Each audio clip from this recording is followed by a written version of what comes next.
So we are at the boil stage. So if Barry can walk over here, I have brought our wort up to a boil, as you can see. I'm going to turn it down slightly. And this is when I add the hops and the gypsum. Now there are two types of hops. There are bittering hops and there are aroma hops. So the bittering hops counteract the, whoops, we got coming to a real boil here, counteract the sweetness of the wort. Now I forgot to mention in the previous video, when I was steeping those grains, I was mashing them. Mashing is the process of drawing out the starches in the grains and converting them to sugars. So what we have in the pot right now that's boiling away is very sweet. I'm going to add these 2 ounces of Kent hop pellets in right now. And they will boil for a half hour. And the boil is meant to break down the hop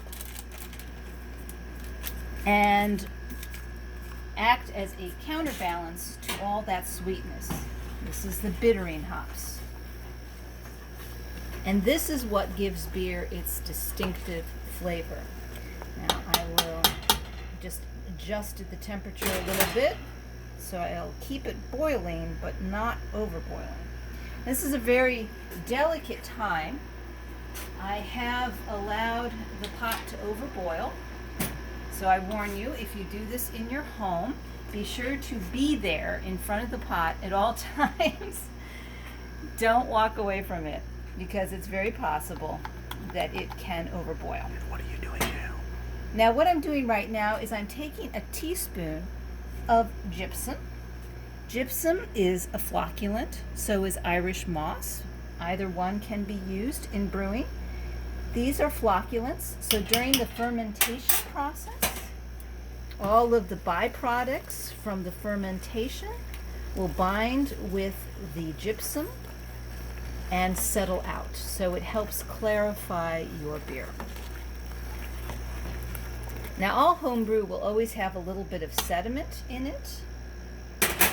Many commercial brewers have all kinds of filters and the like, and so they're able to keep the beer nice and clear. Homebrew though, it's going to be a little bit hazy.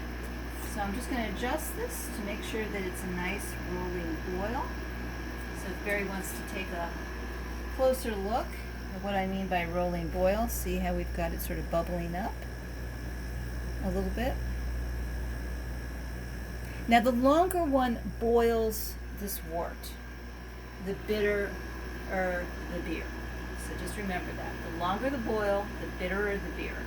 So it's very important to watch how long you boil it. After a half hour of boiling, I'm going to start adding the aroma hops. Now the aroma hops, like Simcoe and Chinook, give the beer its distinctive flavors. Now this is going to be a hoppy brew, but it's going to be a piney brew. So I'm using these particular hops, Simcoe and Chinook, because they are known for having a very piney flavor. The aroma hops are added generally in the last 15 minutes of the boil, last minute of the boil, and in this case I'm going to do some dry hopping too. And that's because the longer you boil it, the more you boil off the flavors. So if we really want to bring out the piney, sort of rosemary type flavors of these different hops, they can't be boiled for very long, just long enough to release some of the flavors into the entire wort. So we'll let this brew or boil for a good half hour, and I'll see you then when we add our various aroma hops.